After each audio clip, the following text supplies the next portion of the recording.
اچھا، سب سے پہلے تو آپ کو عید مبارک. خیر مبارک. اور یہ آپ کو بھی مبارک، ناظرین کو بھی مبارک. ظاہر ہے ابھی بقرعید گزری تو ہے نا، بہت سارے آپ نے دیکھا ہوگا کہ گوشت وغیرہ کی تقسیم کے علاوہ بہت سارے ہمارے اسلامی بھائی جو ہیں وہ دن رات کھالوں میں مصروف تھے نا، یہاں سے کھال لے رہے وہاں سے اٹھا رہے، مطلب اس ایونٹ پہ یہ کھالوں کا معاملہ، پھر اور بھی بہت سارے شعبہ جات. اس کے بعد اب ہے نا ریسنٹلی ایک شعبہ اناؤنس ہوا ہے، اب مزید شعبے آپ لانا چاہ رہے ہیں، تو یہ مطلب اتنے سارے شعبے لا کے کچھ کوالٹی کمپرومائز نہیں ہو جائے گی؟ کوالٹی ہم دوسرے شعبوں میں وہ کوالٹی نہیں دیکھ سکیں گے، بہت زیادہ برڈن آ جائے گا، کر سکیں گے نہیں کر سکیں گے. تو اگر میں اس کا جواب آپ ہی کی پروفیشن میں دوں تو شاید جلدی سمجھ میں آ جائے گا. اصل میں ہے یہ کہ شہزاد بھائی کہ آپ پیچھے ڈائریکٹر ہیں مگر آپ پرفارمر تو نہیں ہیں. پرفارمر جو ہے وہ نعت خواں کوئی اور ہوتا ہے، بولنے والا کوئی اور ہوتا ہے. پروگرام کے اندر ہر کوئی اپنے حصے کا کام کر رہا ہوتا ہے. تو پروگرام اپنی جگہ پر چل رہا ہوتا ہے، کوئی کمپرومائز نہیں ہو رہا ہوتا. بولنے والے نے اپنا کام کرنا ہے، نعت والے نے اپنا کام کرنا ہے، قاری صاحب نے اپنا کام کرنا ہے، سویچر نے اپنا کام کرنا ہے، کیمرہ مین نے اپنا کام کرنا ہے.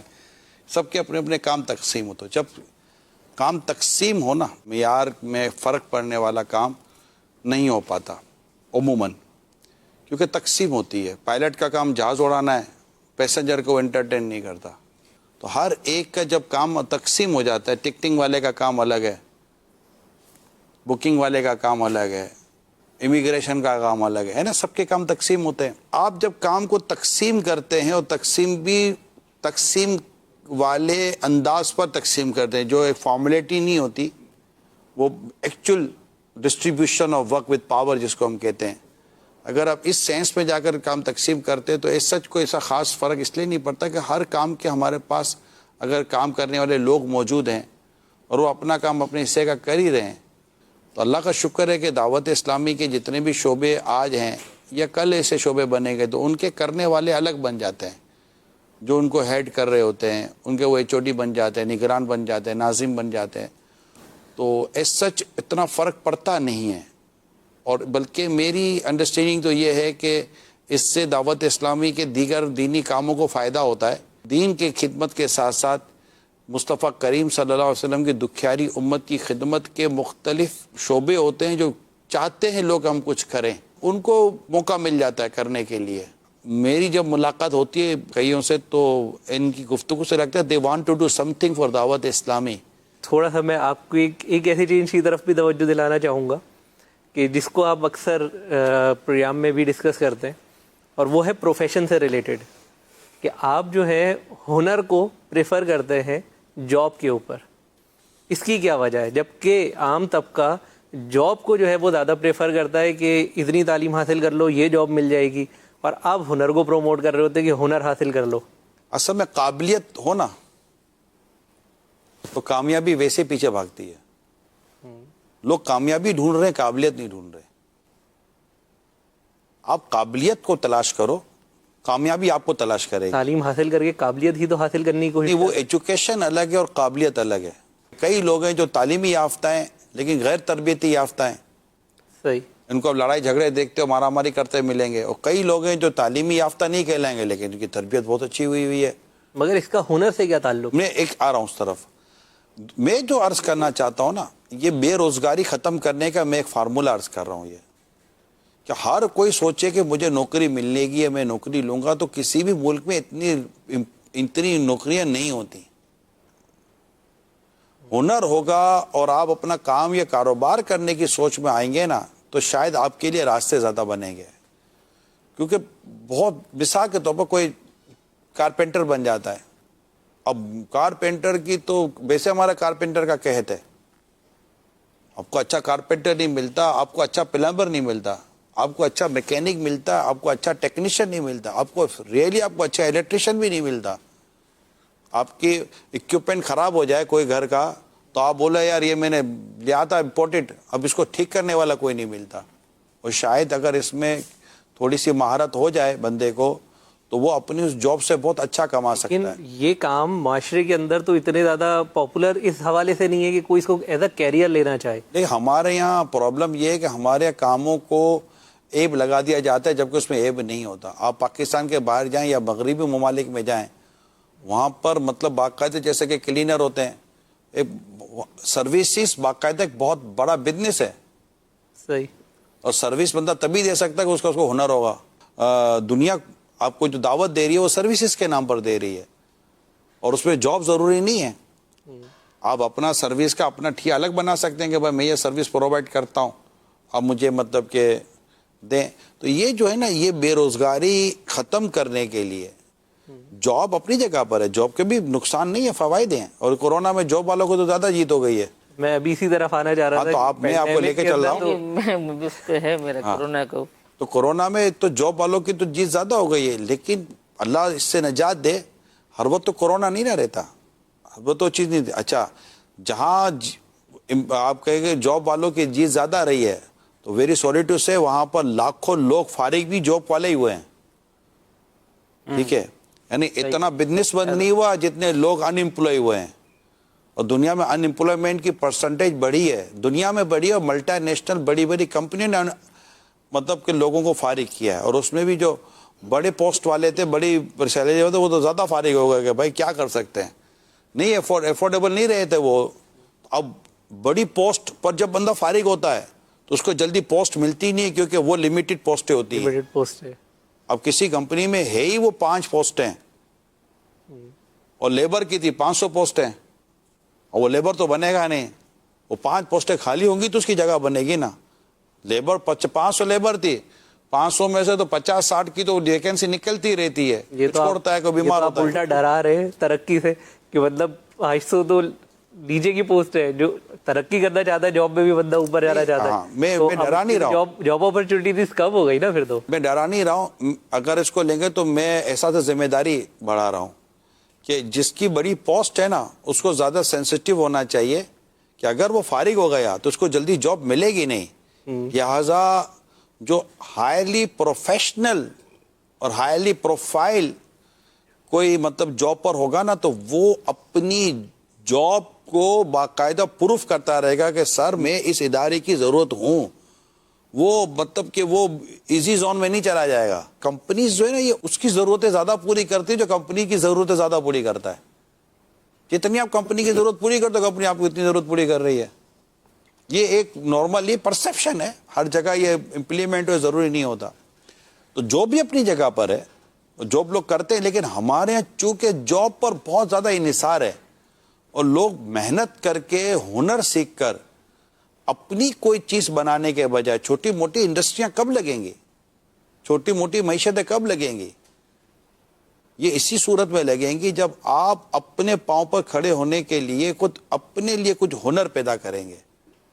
وہ کوئی سی بھی کہ ٹیلر ہے, اگر آپ کوئی شخص کپڑا سینا جانتا ہے, اس کو آتا ہے سینا, وہ ماسٹر ہے, کٹنگ بھی کر لیتا ہے, سی بھی لیتا ہے, آپ کیا سمجھتے ہیں مشکل ہے وہ بے روزگار رہے گا؟ کسی کو اس طرح کی چیزیں کرنا آ جائیں تو اب ہر ایک کو پتا ہے کہ یار کپڑا ہر کوئی سلواتا ہے. گھر کے مینٹیننس کو اگر آپ تجزیہ کریں نا گھر کے مینٹیننس کا, تو گھر کے مینٹیننس میں 20 کام ہے جس کا تعلق مینٹیننس ہے, اور اس کی ضرورت پڑتی رہتی ہے, مگر آپ کو اس کے ماہر لوگ کم ملیں گے. تو ایک ہنر ہو, ایمانداری ہو. ہنر, ایمانداری اور محنت, یہ 3 چیز جمع ہو جائے نا, آپ کو انویسٹمنٹ کی ضرورت نہیں ہے. یہ خود آپ کے بہت بڑا کیپٹل ہے. بقیہ جس کو آپ کیپٹل کہتے ہیں نا, وہ ان 3 کیپٹلوں کے پیچھے دوڑتا ہے. اور جس کے پاس یہ 3 کیپٹل نہیں ہے, وہ صرف پیسوں کے کیپٹل کے پیچھے دوڑتا ہے, اس کو ملتا بھی نہیں ہے. وہ کس کو دے گا؟ جس کے پاس پیسہ ہے وہ تھوڑی سے اٹھا کے دے دے گا, یار آپ کا منہ بہت اچھا ہے, سینہ اتنا چوڑا ہے, قد 6 فٹ 7 انچ ہے, یار آپ کے وہ انویسٹمنٹ کرنے کا میرا دل بہت ہو رہا ہے, یار آپ کا قد بہت اچھا ہے. ایسا کو تھوڑی کوئی انویسٹمنٹ کرتا ہے. تو ایمانداری, محنت اور ہنر, اس پہ 1-2 چیزیں پلس کر سکتے ہیں آپ, میں اس کا انکار نہیں کرتا. دیکھیں یہ چیزیں ایسی ہیں کہ جو اگر یہ آ جائے آج ہمارے سوسائٹی کے اندر, تو مجھے نہیں لگتا کہ شاید ہمارے پاس کوئی بے روزگاری نام کی سچ کو بڑی چیز رہ جائے گی. کچھ نہ کچھ تو ہوگی آواز, کیونکہ محنت اس نے باہر جا کر کرنی ہے. صبح 6 بجے سے لے کر رات کو 8 بجے تک. یہاں پر مطلب کہ کینو کے کھیت میں کوئی کام کرنے کے لیے تیار نہیں ہے. میں نے یورپ میں جا کر دیکھا, ہمارے نوجوان کینو کے کھیت میں کام کر رہے ہیں. پیسے اچھے مل رہے ہیں نا بھائی صاحب. پیسے آپ کو لگتا ہے اچھے مل رہے ہیں, میں بھی کہتا ہوں پیسے اچھے مل رہے ہیں. عموماً 22-23 سال کی عمر میں لڑکے وہاں پر پہنچ جاتے ہیں، کچھ نہ کچھ انلیگل راستہ نکال کر بھی، جاتے ہی جاب تو ملتی نہیں ہے. فار ایگزامپل کہ یہ پنجاب کے کسی حصے سے نکلے اور جمپے مار کے یہ بہت زیادہ ٹرکی پہنچے. یورپ کے لیے بہت محنت کرتی ہے نا قوم. صحیح. ٹرکی پہنچے. ٹرکی میں ایک عرصے تو بے روزگار رہتے ہیں، بارڈر سے نکلتے یہ ان کے جیب خالی ہو جاتے ہیں، ان کو مارے پڑتی ہیں، یہ معذور ہو جاتے ہیں ان میں ایک تعداد. ٹھیک ہے، برفوں سے نکل کر، جنگلوں سے نکل کر اور دریاؤں پانیوں سے نکل کر گاڑیوں میں بے دردی کے ساتھ ان کو سیٹیں میٹیں نکال کر ان کو بھرا جاتا ہے گاڑیوں میں. ٹھیک ہے، یہ میں آپ کو تھوڑا سا کلاؤڈ آپ کا کلیئر کر دوں کیونکہ شاید آپ کا یہ سوال کئیوں کی ترجمہ نہیں کر رہا ہوگا. ٹھیک ہے، اب یہ اگر زندہ بچ کر صحت مند اور بغیر کسی اپنے پارٹ آف باڈی کو مس کیے بغیر، ضائع کیے بغیر پہنچ گیا تو یہ بہت زیادہ ٹرکی پہنچے گا. ترکی پہنچا، ترکی پہنچنے کے بعد اب یہ ایک عرصے تو بند رہے گا، انلیگل ہے. پھر اس کے لیے اس کو نکلنا ہے یونان، گریس، جو کہ پانی کے ذریعے جائے گا یا کسی بھی ذریعے سے جائے گا. وہاں کے لیے جب راستہ بنے گا تب بنے گا کہ جب ان کی بارڈروں پہ ترکیب بنے گی تبھی آپ کو بولیں گے چلو. تب تک جناب رہو ٹرکی کے اندر اور وہاں پر بے روزگار ہو، وہاں پر قرضہ چڑھاؤ کہ یہاں سے بھی آپ لاکھوں روپے کا قرضہ لے کر نکلے ہو. گریس پہنچتے پہنچتے کئی لوگ مر جاتے ہیں اور یہ خبریں میرا خیال ہے کوئی مطلب 100 150 200 خبریں تو آپ کو ٹی وی پر مل جائیں گی. ٹھیک ہے، آئے دن مل رہی ہوتی ہیں. 60-70 کی بقاعدہ بوٹ ہوتی ہے، اس کو 150 200 250 ڈال دو تو پھر بچے گا کیا، اور پھر بارڈر پر الگ لوگ چلے جاتے ہیں. اب حضور گریس پہنچ گیا، کوئی مہینوں نکل گئے سے گریس پہنچتے پہنچتے. اب وہاں بے روزگار، اب یہ چپا پھرے گا. پھر ایک ایسی جگہ اس کو جاب ملے گی کہ جہاں یہ ڈرتا ہے ہوگا کہ یار پتہ نہیں پیسہ دے، کیونکہ وہ بولے تو انلیگل آدمی ہے اور منع کر دے نہیں دیتا پیسہ تو کس کے پاس جا کر یہ کمپلین کرے گا کہ میرے کو پورا مہینہ کام کیا پیسے نہیں دے. اس کو کیسے پیسے ملتے مجھے پتا ہے. یہ جتنا سیٹ ہے نا، جتنے سیٹ پر ہم اس وقت بیٹھے ہوئے ہیں، ٹھیک ہے، اس سے آدھے کمرے میں یہ کس طرح سوتے میں نے دیکھا ہے اور ان کے باتھ روموں کا حال میں نے دیکھا ہے. اب ان کو مل گیا روزگار. ٹھیک ہے حضور، یہ 5-6 بجے صبح کو ان کو نکالا جاتا ہے اور 7-8 بجے ان کو ڈالا جاتا ہے. اب یہ قرضہ اتارتے اور اپنے پیسے بناتے بناتے ان کے نکل کے 15-20 سال انلیگل رہتے ہیں. جگہ بناتے بناتے یہ گریس سے نکل کر بہت زیادہ اٹلی، اسپین یا تو، لیکن آگے کے لیے تو راستہ کوئی نہیں ہے کہ ان کو جانا تھا UK، ان کو جانا ہے وہاں پر ناروے، اس طرف فرانس کی طرف، وہاں ڈاکیومنٹس کا پرابلم ہے ان کا. میں وہاں پر جن سے مل کر آیا ہوں ان کا کہنا یہ ہے کہ 25 سے 30 سال لگتے ہیں ہم کو یہاں بننے میں. اب ان کی عمر ہو گئی ہے 50-55 سال کی، جس میں یہ مشکل سے 3 دفعہ گھر گئے اور پھر بھی کر کسر میں ہے. اور یہ بننے والوں کی تعداد نہ بننے والوں کے مقابلے میں بہت کم ہے. مجھے بتاؤ بھائی کہ اب عمر ہو گئی 50-55 سال کی، ٹھیک ہے، بچے رہ گئے آپ کے پاکستان کے اندر، بلاؤ تو افورڈ نہیں کر سکتے. ایسی صورت حال میں اب آپ نے جو آپ کی جو ایک لائف پلیجر ایریا تھا وہ تو سارا گیا. صحیح. اب وہ ادھر پن کی عمر میں کچھ پیسہ بن بھی گیا تو اس سے آپ نے کیا اپنے لیے لے لیا. اس سے کم محنت ایمانداری کے ساتھ یہاں کرے نا، اس سے زیادہ پیسہ کمائے گا. یہ میں آپ کو بتا دوں، میں ایک بزنس کمیونٹی والا آدمی ہوں، بزنس مائنڈ والا آدمی ہوں اور کام کاج کاروبار کو میں نے بہت قریب سے اپنے ساتھ دیکھا. میری زندگی ایک کہہ سکتے اس پہ گزری ہے. تو اس سے زیادہ آپ بولو یار یہاں تو ہے ہی نہیں تو جناب نصیب تو مقدر، تو نصیب مقدر تو وہاں بھی وہی ہے. تو وہاں فیلئر کا اگر پرسنٹیج دیکھیں گے نا زیادہ ہے. آئے دن وہ نوجوان خودکشی کر رہا ہے، آئے دن نوجوان خودکشی کر رہا ہے کیونکہ وہ اس کے پاس روزگار نہیں ہے. روزگار نہیں ہے تو وہ واپس جا نہیں سکتا.